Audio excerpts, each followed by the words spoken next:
Hello, good evening everyone. मैं doctor Swati Sharma और आज मैं आप लोगों को केवीएस के लिए एक टेस्ट सीरीज़ जो है वो लेकर आई हूँ।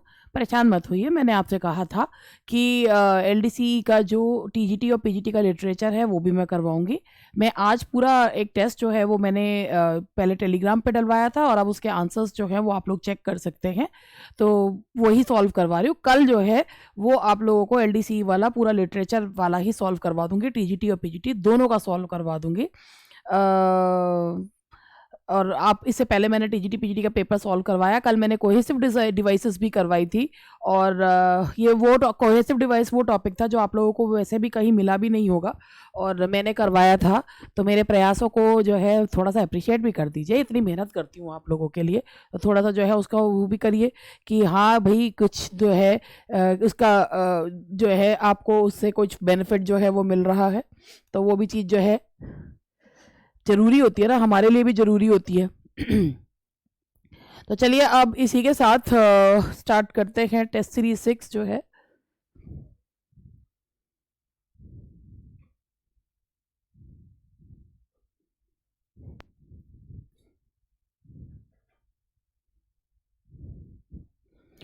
ये क्वेश्चंस जो थे इसमें बताना था pick out adverbs and state their kinds. उसमें बता भी रखा है कि एडवर्ब्स और उसके काइंड्स जो हैं वो बताने हैं। तो मैंने ऑप्शंस लेके क्वेश्चंस हैं, मैं अब आपको इसमें these bananas are almost ripe,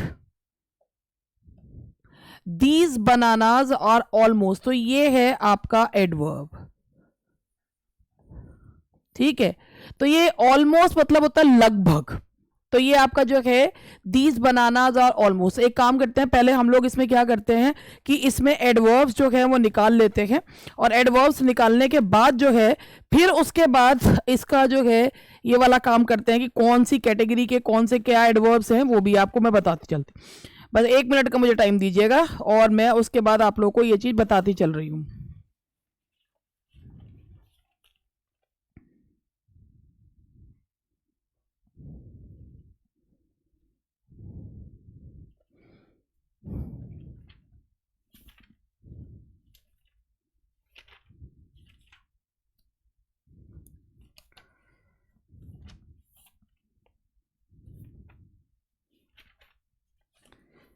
just give me a minute और मैं अब आपको इसको समझाना शुरू कर रही हूँ। और ये देखिए कि इसमें जो है पहले मैं आपको इसमें मैंने सोचा कि पहले एडवर्ब्स जो है वो बता दूं फिर उसके बाद आगे बढ़ते हैं। तो ये इसमें ऑलमोस्ट है, ही सर्टेनली वेंट, तो सर्टेनली जो है इसमें एडवर्ब है ही सर्टेनली। आपको अगर एडवर्ब पता करना हो तो एडवर्ब होता क्या है, एडवर्ब जो होता है वो एडजेक्टिव वर्ब और एडवर्ब को के मीनिंग में और मीनिंग ऐड करता है। ही वेंट, ही निश्चित रूप से, तो निश्चित रूप से तो वहां पे हो गया certainly. The weather is delightfully cool, weather is cool, weather is cool, weather ये एडजेक्टिव है, एडजेक्टिव के मीनिंग में और मीनिंग ऐड कर रहा है। क्या मीनिंग ऐड कर रहा है, डिलाइटफुली, तो वो है दैट इज एडवर्ब। अभी मैं इसके वो भी बताऊंगी कौन कौन से एडवर्ब्स ये हैं। Once or twice I met her there, how many times I met her there, once or twice, तो ये है आपका adverb. She did it once but she will not do it again, she did it once, ये adverb हुआ। She will not do it again, not भी है। अब हम इसमें जो है एक एक करके सारे आ गए ऑलमोस्ट। अब हम यहां पर अब हम इसमें क्या करेंगे कि कौन से जो टाइप्स के ये एडवर्ब्स हैं उन्हें लेते हैं। तो सबसे पहले जो है हमारा यहां पर हुआ, आपको ये पता होगा एडवर्ब्स जो होते हैं, सबसे पहले एक होता है एडवर्ब ऑफ टाइम जो कहता है I will meet you yesterday, I will meet you when, yesterday, तो एडवर्ब ऑफ टाइम होता है। और मीट मी आउटसाइड, तो मीट मी वेयर, तो ये एडवर्ब ऑफ प्लेस होता है। इस तरीके से कि अगर हम कहते हैं कि the bananas are almost ripe, तो बनानाज कितने हैं, हाउ मच, तो हाउ मच का जो जवाब देता है वो क्या होता है, जो हाउ मेनी टाइम्स का जवाब दे नंबर, हाउ मच का जो जवाब दे दैट्स क्वांटिटी, तो ये क्या है, दैट्स एडवर्ब ऑफ क्वांटिटी। ठीक है, वह निश्चित रूप से चला गया, क्या से कैसे चला गया, निश्चित रूप से, तो ये क्या है, एडवर्ब ऑफ अफर्मेशन, ये है आपका एडवर्ब ऑफ अफर्मेशन। ठीक है, तो उसके बाद आया द वेदर इज कूल, कैसा है, डिलाइटफुली, कैसा, हाउ, तो हाउ का जो जवाब दे दैट्स मैनर, तो ये हुआ adverb of manner. I met her there, how many times, कितनी बार। तो ये हो गया एडवर्ब ऑफ कितनी बार, फ्रीक्वेंसी जो है जो बताता है, एडवर्ब ऑफ नंबर या फ्रीक्वेंसी, नंबर या फ्रीक्वेंसी, कितनी बार। शी डिड इट वंस, एक बार करा, तो ये एडवर्ब ऑफ फ्रीक्वेंसी या नंबर है। डू इट अगेन, फिर दोबारा से नहीं, कितने कब नहीं करेगा, दोबारा से, तो दोबारा फिर क्या हो गया, दैट इज फ्रीक्वेंसी या नंबर। और इसमें जो नॉट है, एडवर्ब ऑफ नेगेशन, नॉट, ठीक है, ये क्या हो गया, that is adverb of negation. तो ये हुए एडवर्ब और एडवर्ब के टाइप्स, ठीक है जी। तो ये क्वेश्चन पेपर मैंने पहले इसलिए डलवा दिया था कि जब शाम को आप लोग बैठे हैं तो इसके आंसर्स अपने मिला के चेक करें कि हम कितना जो है वो रेडी हैं, ठीक है। उसके बाद नेक्स्ट क्वेश्चन है, the teacher gives many examples, ये फ्रेजल वर्ब्स है, ऐसे ही कर बनाया है लगभग मैंने पेपर उस तरीके से बनाने, भाई पेपर मेरा छोटा है मगर पेपर मैंने बनाने की कोशिश बिल्कुल ऐसे ही करी है जैसे एलडीसी के पेपर जो है वो आया था। The teacher gives many examples to dash the ideas contained in the poem. तो इसमें है bring about, bring in, bring forth, bring out.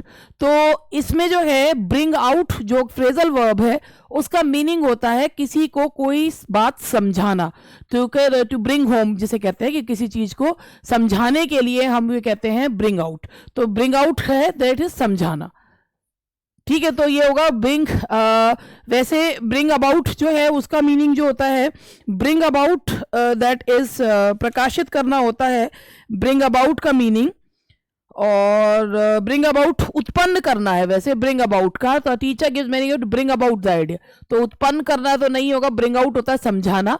और ये दोनों में अंतर है। उसके बाद नीचे देखिए, Ram agreed to dash my orders. तो इसका होता है कि ये एक फ्रेजल वर्ब है, किसी की आज्ञा का पालन करना, दैट्स कैरी आउट। तो यहां पर होगा Ram agreed to carry out my orders. He generally dash at an odd hour. तो turns over, turns on, turns up, turns off. तो ये होता है कि कहीं किसी के घर पे आना जो है किसी के मतलब उपस्थित होने को लिए क्या यूज करते हैं, टर्न्स अप। तो he generally turns up at an odd hour. On account of overwork he is dash, he is, अब यहां पर ये देखना है कि on account of, कि भाई on account of एक इसको जो है मैं आपको फ्रेजल वर्ब इनके भी मीनिंग भी बताती चलती हूं कि on account of overwork he is। अब इसमें है ये जो वर्क है runs down, run out, run up. तो भाई यार रन डाउन जो होता है ना, रन डाउन का मतलब होता है बहुत ही ज्यादा थक जाना, थकावट महसूस करना, दैट इज रन डाउन। और एक मिनट में इसको मैं देख भी लेती हूँ कि इसका हाँ जो है on account of is run down, वो बिल्कुल जो है बहुत ही बुरी स्थिति में होना।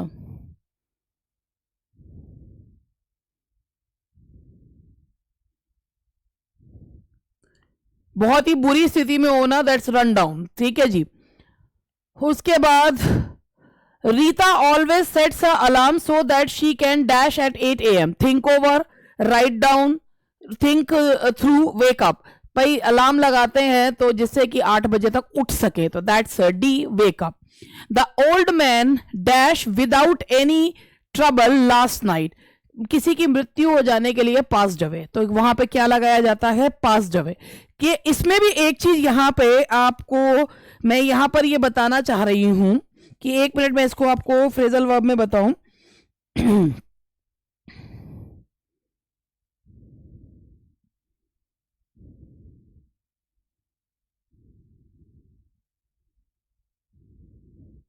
देखिए पास्ड आउट जो है कोई परीक्षा वगैरह पास करना। पास अवे का मतलब होता है कि जैसे किसी को ही डाइड यस्टरडे की जगह ही पास्ट अवे यस्टरडे।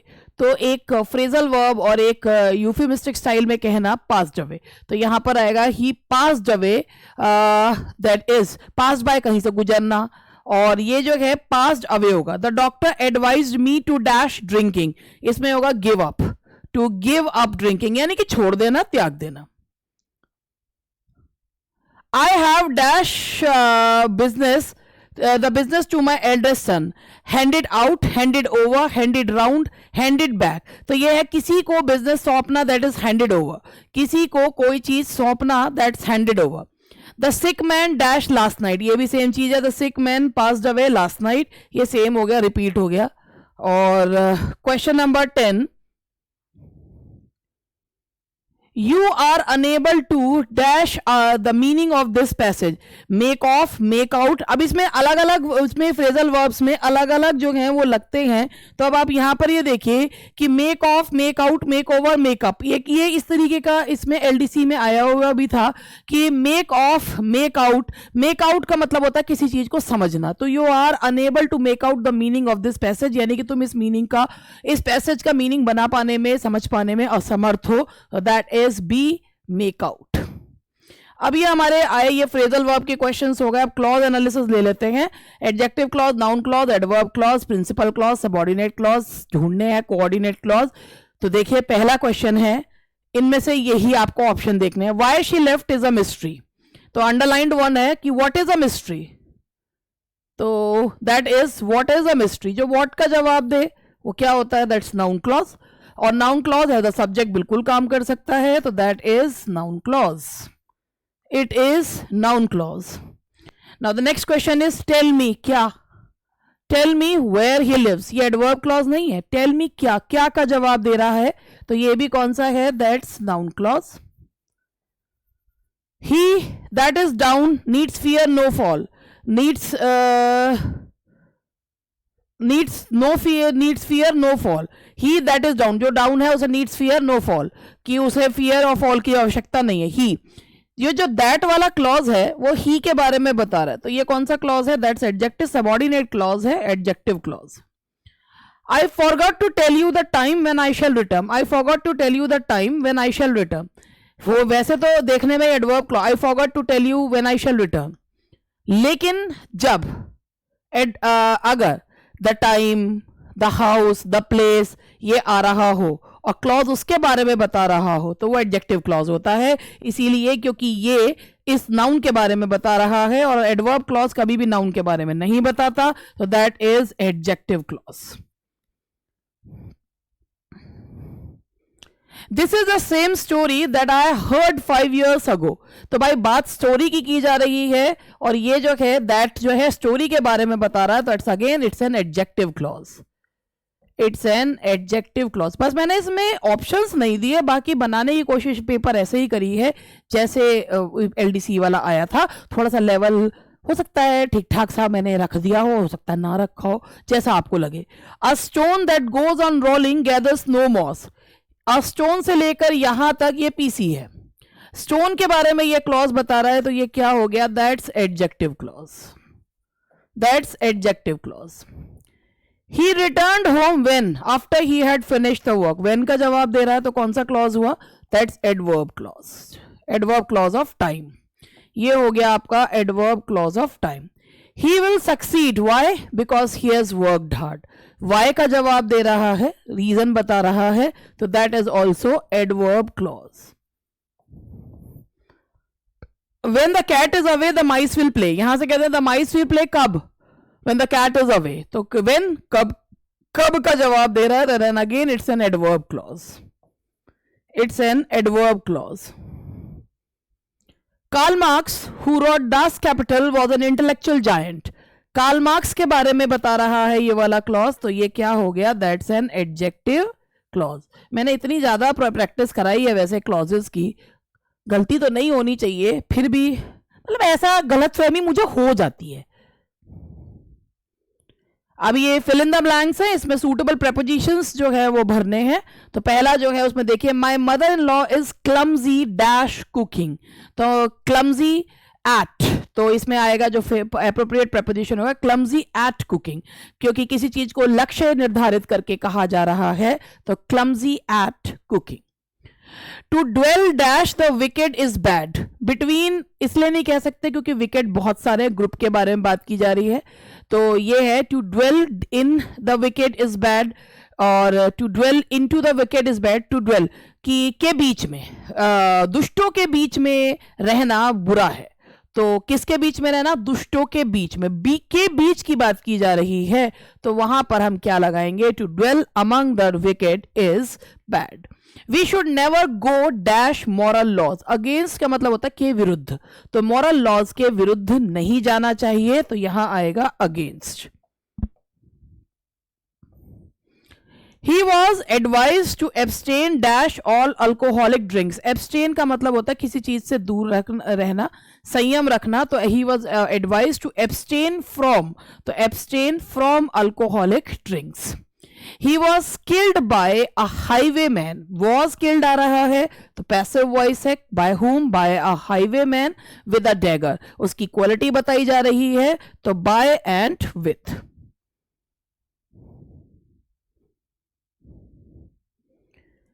ये हमारे कंजंक्शंस या कोहेसिव डिवाइसेस, वैसे तो प्रेपोजिशंस वगैरह भी होते हैं, कोहेसिव डिवाइसेस में यूज होते हैं। She was intelligent dash she was poor, मतलब वैसे तो मुझे समझ में नहीं आता कि ये जो है ये कंट्रास्ट वाली कहाँ से हो गई। She was intelligent and she was poor, अगर हम कर देते हैं तो ये हो गया एक चीज में एडिशन कर दें। वो इंटेलिजेंट थी मगर जो है वो गरीब थी, इस वजह से अपने सपने ना पूरी कर पाई, तो शी वॉज इंटेलिजेंट जो है कंट्रास्ट बता रहे हैं, तो but he waited for me until I come back, समय बताने के लिए, तो उसने मेरा कब तक इंतजार किया? जब तक मैं वापस नहीं आया। तो समय बताने के लिए, समय बताने वाली कंडीशन के लिए हम क्या यूज करते हैं? Until. The patient had died, ये बहुत पुराना धुराना सा सेंटेंस है कि डॉक्टर के आने से पहले पेशेंट मर गया था। The patient had died before the doctor केम, तो जो काम बाद में हुआ पास्ट इंडेफिनिट, जो काम पहले हो गया past perfect. 5 years have passed dash I left the college, इसका एक सीधा सा जो है वो रूल है कि सिंस के जस्ट पहले प्रेजेंट परफेक्ट और उसके बाद पास्ट इंडेफिनिट का यूज किया जाता है। Neither the father nor his son was arrested, तो नीदर को फॉलो नॉर करता है। तो ये हुए आपके ग्रामर के क्वेश्चंस, 35 क्वेश्चंस थे। अब मैं आप लोगों को जो क्वेश्चंस बता रही हूं वो हैं,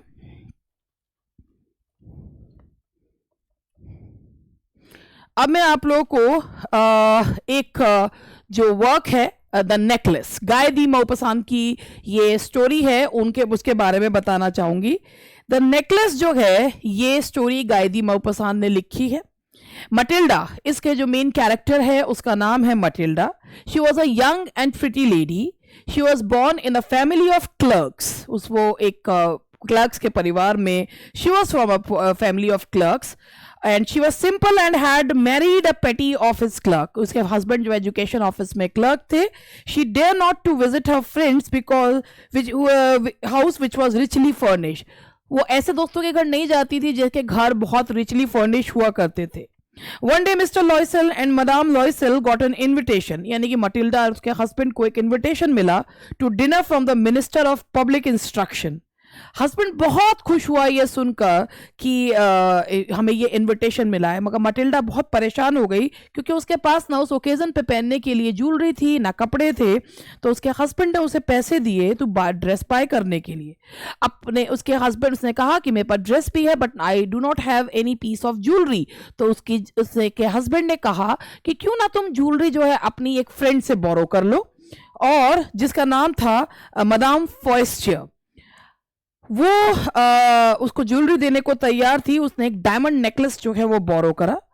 मदाम लोइसेल यानी कि मटिल्डा जो है वो बॉल डांस उसने बहुत एंथुसियास्टिकली डांस किया। शी लुक्ड प्रिटी, बहुत खूबसूरत लग रही थी। एंड जब वो अपने घर वापस आए she notice that the necklace was not at its place. Necklace जो है वो अपनी जगह पे नहीं था। They had looked around everywhere but they didn't find the necklace. And so what poor couple, they had to buy the copy of that necklace. तो वो एग्जैक्टली उसी नेकलेस जैसा था जो उनसे खोया था। They bought it for 36,000 Franks. 36,000 Franks के लिए उन्होंने के पैसे देकर उन्होंने उसे खरीदा और उसके बाद उन्होंने मदाम फॉरेस्टियर को दिया, जबकि उसने उसे खोल के भी नहीं देखा। Loisel Saint away the made, वो लोग जो है एक बहुत गरीबी की जिंदगी जीने लगे उन 36,000 फ्रैंक्स को चुकाने के लिए। बहुत सालों तक वो बहुत मेहनत करते रहे उन पैसों को चुकाने के लिए। उसके बाद उन्होंने उस लोन को रीपे करा। One day Mrs Loisel happen to meet madame Forestier, और जब वो लोग जो है जा रहे थे रास्ते में मैदाम फॉरेस्टियर मिली, एंड मैदाम फॉरेस्टियर उसको बताती है कि तुम बहुत कमजोर हो गए, कहते तो हमारे नेकलेस की वजह से, क्योंकि वो नेकलेस मुझसे खो गया था और उसे चुकाने के लिए 36,000 फ्रैंक्स को चुकाने के लिए मुझे इतनी मेहनत करनी पड़ी। तो कहती है what, that cost only 500 francs, उसकी कीमत तो केवल 500 फ्रैंक्स थी। तो ये था गाय दी मौपसान की ये स्टोरी थी, द नेकलेस। उसी से संबंधित ये क्वेश्चंस हैं जो मैं आप लोगों को करवा रही हूं, तो मेरे साथ साथ ये क्वेश्चंस करिएगा। पहला क्वेश्चन है कि who is the author of the story the necklace. तो ये आपको मैंने अभी बता ही दिया कि दैट्स गाय दी मौपसान, दैट्स गाय दी मौपसान। ठीक है, मैंने इसमें इसका चरित्र वो इनका जो राइटर का वर्णन है वो नहीं लिया है, क्योंकि मैंने राइटर का वर्णन कोई और उसका ले लिया। इनका तो मैंने वो ले लिया, वर्क ले लिया, नेकलेस वर्क लिया। H.G. वेल्स के मैंने जो है राइटर के क्वेश्चंस ले लिए। अगला क्लास जब लूंगी तो उसमें H.G. वेल्स की फुटप्रिंट्स विदाउट फीट की कहानी लूंगी और इनके जो हैं वो क्वेश्चंस राइटर के लूंगी। Why did Matilda utter a cry? तो अगर हम इसमें कहते हैं why did Matilda utter a cry? Seeing other ladies wrapping themselves in fur, poverty, the necklace was not to be seen when she reached home, none of the above. Matilda इसलिए चिल्लाई क्योंकि उसके गले में उस समय वो नेकलेस नहीं था जो उसने उधार मांगा था। How much was the necklace usually worth? 40,000, 36,000 ये तो उन्होंने लौटाया था। 500 francs, none of the above. तो नेकलेस की जो ओरिजिनल कीमत थी वो केवल 500 फ्रैंक्स थी। She suffered incessantly, feeling herself born for all delicacies and luxuries. Which word delicacies not correspond to? Etherealness, elegance, exactness, robustness, इनमें से कौन से वर्ड को जो है वो डेलिकेसी से मिलता जुलता नहीं है? तो दैट्स रोबस्टनेस। हट्टे कट्टे हुष्ट पुष्ट को कहते हैं, तो that is robustness. Now the next is Madame Forestier was touched and took both the hands of Matilda. She was touched by Matilda's plight, which could have been avoided if Matilda had told the truth. Both A and R are true. ये assertion and reason जो इसमें दिया हुआ है और इसको जो है आपको बताना है, तो that is both A and R are true, and R is the correct explanation of A. Both A and R true. R is not the correct explanation of A. A is true, but R is false. A is false, but R. कि madam forester जब उससे मिली तो वो उसकी condition को देख के बहुत परेशान हो गई थी। तो शी वॉज टच्ड, क्यों? She was touched by Matilda's plight. वो प्लाइट वाकई में खत्म हो सकती थी अगर वो उसको सच्चाई बता देती। तो अब दोनों ही कंडीशंस हो सकती हैं, तो इसीलिए इसका आंसर है A. Both A and R are true. Now the next question is Matilda threw the letter away. She had no jewelry to wear. जब उनके पास वो इनवाइट आता है तो मटिल्डा जो है उस लेटर को फेंक देती है। क्यों? क्योंकि उसके पास कोई ज्वेलरी नहीं होती। ये दोनों ही सही है, असर्शन भी सही है, उसका रीजन भी ठीक है। तो both A and R are true. Now the next question is, इसका 7th क्वेश्चन है, What did Madame and Mr. Loisel do to repay? Sent away the maid, change their lodgings, husband working in the evenings and nights too, all of these। सब कुछ करा उस 36,000 Franks के loan को चुकाने के लिए। अब ये जो क्वेश्चंस हैं ये H.G. वेल्स के क्वेश्चन हैं, ये राइटर बेस्ड क्वेश्चन है H.G. वेल्स के, और इस पे इनका जो वर्क है जो इसमें दिया हुआ है दैट्स फुटप्रिंट विदाउट फीट, तो वो मैं आपको नेक्स्ट क्लास में करवाऊंगी। तो ये है when was Herbert George Wells born? 18 January 1864, 19 April, 21 September, 28 December 1862. तो H.G. Wells was born on 21st September 1866. So that is C, 21st September 1866. Now, where was H.G. Wells born? Bromley, Glamorgan, Liverpool, Manchester. तो ये इसका answer है, that's a Bromley, that's a Bromley. Where did H.G. Wells work as an usher, एक usher के रूप में उन्होंने कहाँ काम किया था? Buckingham Palace, Globe Theatre, Midhurst Grammar School, Greenwich Observatory. तो उन्होंने काम किया था मिडहर्स्ट ग्रामर स्कूल में. That's Midhurst Grammar School. Now the next question is, who of the following was the teacher of Herbert H.G. Wells at the Normal School of Science? कौन थे उनकी? एक H.G. Wells जो है उनका time machine भी काफ़ी फेमस जो है वो वर्क है. He is also known as the father of scientific fiction. तो who of the following was the teacher of H.G. Wells at the Normal School of Science? Aldous Huxley, Julian Huxley, Andrew Huxley और Thomas Henry Huxley. तो इसका जो जवाब है वो है that is D, Thomas Henry Huxley. Now the next question is, which university did H.G. Wells attend? Yale, Harvard, London, Oxford. That's London University. That's C, London University.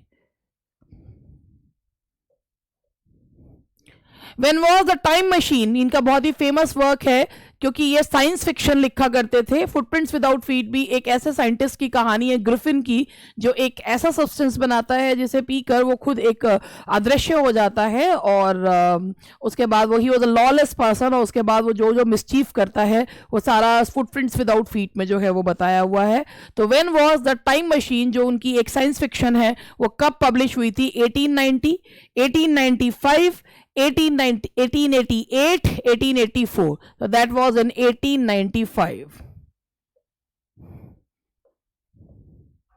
Which novel of H.G. Wells is based on his earlier life?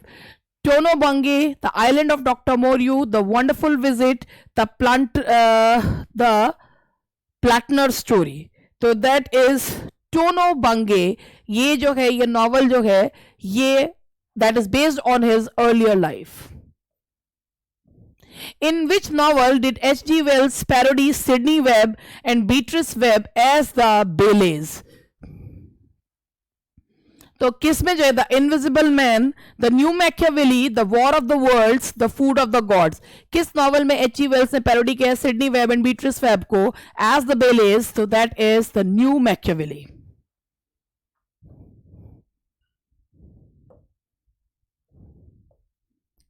When did H.G. Wells die? 7 March 1954, 8 June 1949, 13 August 1946, या 20th November 1948. So that is C, 13th August 1946. Where did H.G. Wells die? Southampton, York, Conway, London. So that is D, London. तो ये था छोटा सा paper 52 questions का, जिसमें से 35 questions जो हैं वो हमने करे थे आपके ग्रामर के, और बाकी के क्वेश्चंस जो हैं वो थे आपके लिटरेचर के. तो बाकी मैंने आपसे कहा ही है कि कल मैं आप लोगों को दोनों का लिटरेचर मिला के करा दूंगी जो पेपर हुआ है, और मेरे ख्याल से तो ये भी काफ़ी जो है हेल्पफुल रहेंगे. जब पेपर दे के आएंगे तो मुझे लगता है पता चलेगा. That's all for today. मिलते हैं कल. Bye bye.